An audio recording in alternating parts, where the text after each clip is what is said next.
Hello, I would like to take a minute to introduce you to the Sarasota Jungle Gardens. In the next 7 minutes, I want to introduce you to one of the hidden jewels of Florida. This is a place away from the hustle and bustle of the big theme parks. A place of quiet and nature. This huge private park is in downtown Sarasota, Florida. Hello. They tend to make you feel very welcome here. I've been going to this park for over 20 years, and I still have a good time every time I go back. Of course, the wildlife is everywhere. The park has an abundant number of large birds. It's on a major migratory route and plays a key role in the ecosystem of Florida.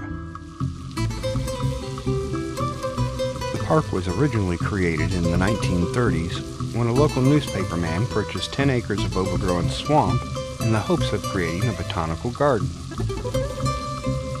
It wasn't until 1940 that the park opened to the public as the place we now think of as Sarasota Jungle Gardens.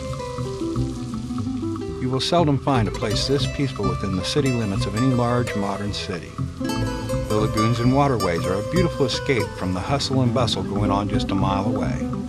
The shade from the trees of the garden and the breezes from off the Gulf seem to conspire to make the garden one of my favorite places to spend the day.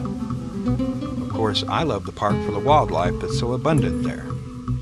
Everywhere you turn, you find another small nature story to be seen and followed.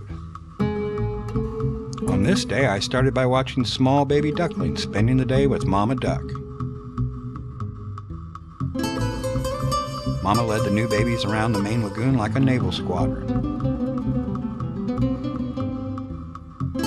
You could spend the whole day watching the cute little goslings, but there is a lot more to the park. Everywhere you turn, there's another story to be told. As I watched, a baby bird was having a rough time getting up out of the water. It was turning into quite a struggle. It looked like Mom and Dad were having a hard time figuring out what to do.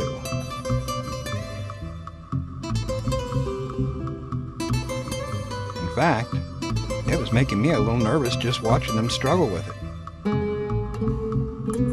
I looked away for a moment, and when I looked back, the baby was up and out of the water.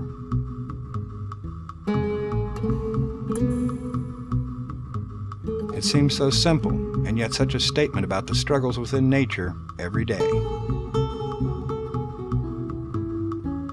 And of course, there's the story of the little raider I found stealing food from the birds. Or the story about what the birds did when they caught him.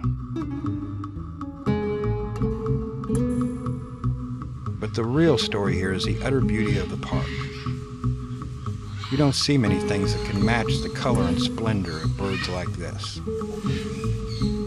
I found nowhere in Florida to rival this park for beauty and color.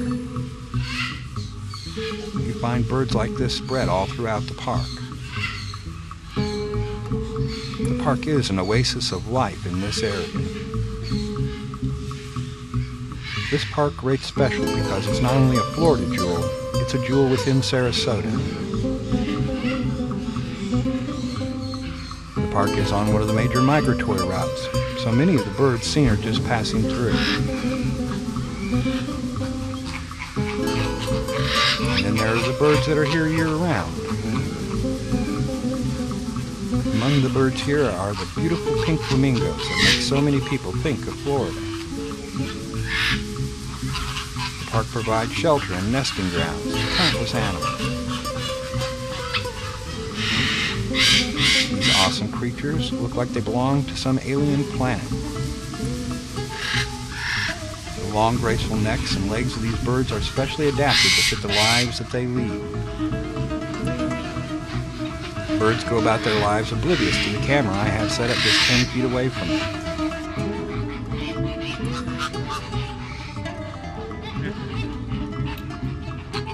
I recently spoke to the management of the park and was impressed to hear that they're involved in animal rescue in Florida. I was even more impressed with the teaching program the park has set up to educate people about wildlife and nature and the world around us.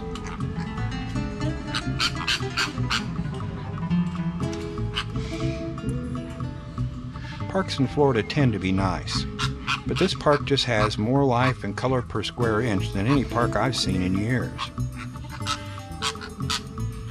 I try to limit these travelogues to 7 minutes, but I regret that isn't enough time to do justice to this park. I could literally spend hours talking about this park. The entrance fee to the park is very affordable. A season pass is a great investment if you live in the local area. There is a refreshment stand and a gift shop within the park. I suggest this is one of the nicest parks in Florida. The difference here is that you seldom see so much natural beauty in a downtown setting. Oh, I see. The turtles are out sunning themselves. If it's one thing turtles love to do, it's just lay out in the sun. And I'd say it does look like it's about nap time for them. I suppose I'd better cut this short and let the turtles get some rest. The turtles just hate it when you interrupt their nap. I would like to take time to thank you for enjoying a few minutes of the park with me. I suggest that if you like any of what you've seen here, that you join me in the park yourself. It is a great place to go and spend the day. I'll hope to see you there. Bye now.